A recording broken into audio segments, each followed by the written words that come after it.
Tinehead Regional Park. Dito ito sa Langley, BC, Canada. Dito kasi yung mga coyotes, kaya beware tayo.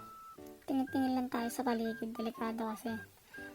Pero napakaganda na itong park na ito, promise. So tamang lakad lang kami dito, ang tamang picturan. Dito makikita ang mga salmon eggs. Dito nilalagay ang mga itlog ng mga salmons and other fish.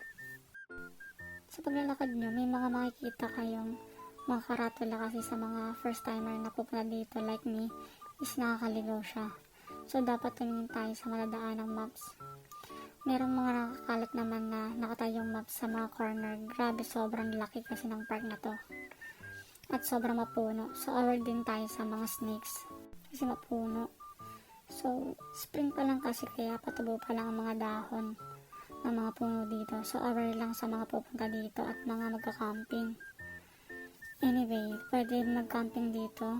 I don't know if may bayad.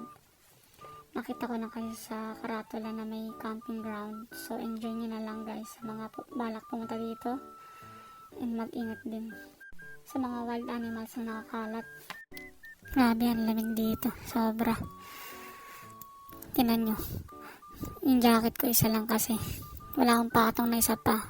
Nanunuyot na yung balat ko sa mukha. Kaya inaano ko siya. Tamang lakad na lang kami dito and pauwi na rin kami dito. So tingin-tingin na lang kami dito. Naghahanap kasi ako ng coyotes eh. Baka may makasalubong kami. Ito nga pala yung mga pictures ko.